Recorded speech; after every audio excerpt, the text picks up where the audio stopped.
with you, Eternal. Big homie. There you go. There you go. I appreciate that. What are the consequences to black people, poor people, women, mothers, children, if we don't care about climate? If we tap out on climate, we like, that's other people's, that's Captain Planet and his crew. I'm gonna take care of mine. What is the consequences of it? I'm in Charlotte, right? Yep. And I've Queen noticed. City. Yes. I'm noticing as I drive around Charlotte the increasing development that's going on. Oh yeah. And there's a distinct difference between the development of the past and now. In the past, the neighborhoods, you could see a lot of trees. And this is on NPR. They talk about how the beauty of Charlotte is the greenery, the trees. Absolutely. Right, the access to it. Right. The new developments, they knock down all the trees. Oh yeah. And they create, they put as many units in the space. Right.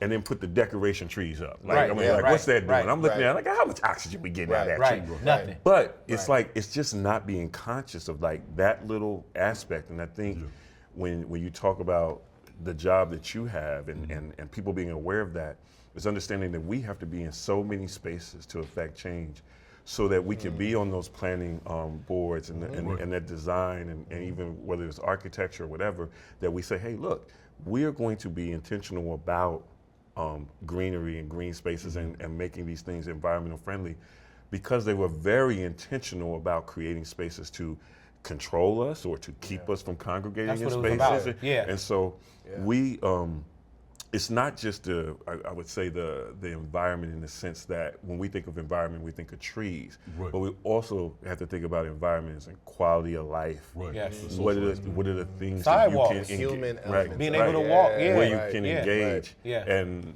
my daughter and I were driving, and she said, "Daddy, they knocked down all the trees." I said, "I know, they ain't got no shame." Right. But it's Right.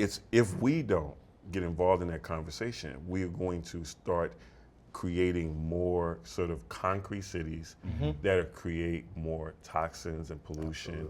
And we are affected by that because then the ripple effect is the healthcare industry is not really tailored to really benefiting us none and of it. serving us. Yep.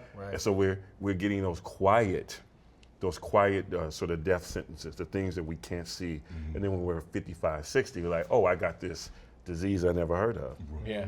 So we do have to be very cognizant of this conversation, whether it's in our backyard or not. And that's really what's happening. People are like, not in my backyard. NIMBY is But real as hell. it literally That's a is bar. your backyard. I want to look at it from the other side of it, from the protester side. Okay.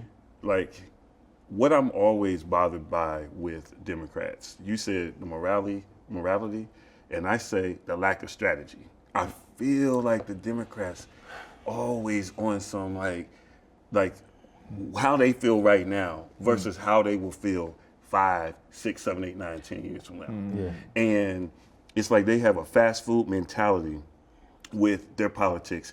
And the Republicans, we know the stuff that they do 20 years ago, the stuff that's happening now has been in motion. The school board stuff, the circuit court judges, all of this stuff. Right. This wasn't a fast food playbook. And I feel like we always do that. It's like we forgo strategy for emotion. Hall of Fame of Black TV show. Oh, Mount Rushmore. Let's do it. Mount Rushmore. I mean, I'm dating myself. But what about Sanford and Son? No, give your Rushmore. Give your Rushmore.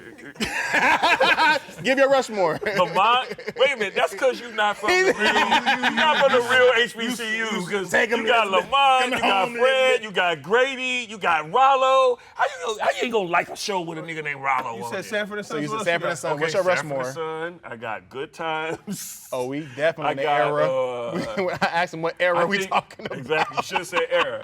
Okay, I'm gonna say Martin. Okay. And I'm gonna say that the speaking of crying, the show that I cried when it went off the air is A Different World. I literally felt that was my life. And when the show ended, I was You know when that dropped? Because when I grew up, I thought I was watching the original shows, but I was watching reruns the whole time, and I thought it was dope. I had no idea. There's a lot of ageism happening right here, bro. What's your fascism survival kit? What are y'all putting in there? So, I've been thinking about this for a long time. Obviously. Ever since I saw these people with the doomsday preppers and going all crazy. And so, you gotta bear with me because, I'm gonna mix a little Lord of the Rings with a little, survival. Okay. So, when you in Gandalf. yeah, exactly. I'm the Black Gandalf, brother. Yeah. So when you talk about going into these mystical forests and stuff and then disappearing and stuff, what I want to do is I want to have a tree that you go into, but it's the way you get into the underground bunker, because that's what we need. We need underground bunkers where we can have a whole supply of food, can bring community and stuff in there, and have ways to survive for, some craziness going to jump We're off. gonna edit this out because this needs to be one of those strategies that we don't talk about publicly. Yeah. We just grabbing the barrel, Look, No bunker. How do we repel the orcs? How do we repel the orcs? Listen, when you go into the tree, you go into the bunker. Boom, bye. They don't even know. Black girl magic. When you go, you disappear. Turn around and Courtney like, look, what's going on? Hey, don't mess with me, man. I'm a Lord of the Rings aficionado. Hey, I go back to the Silmarillion. Hey, dude, I go back to the, I go back to Turin. Okay. Wow. Yeah, I'm pre-Middle Earth. Respect, brother. Pre-Middle Earth. Respect. Okay. Hey, I ain't mad I at you, didn't know dog. I was Gangster nerd alert. Yeah. Right. How do you feel about Beyonce?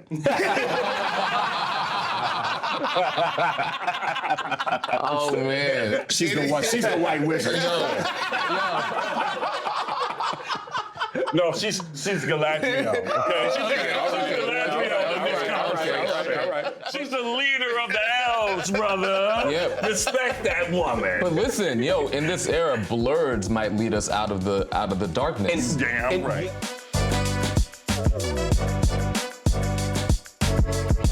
I hope we made you proud. We brought the heat today. Let us know how you feel in the comments. Like, subscribe, share, and most importantly, tap in.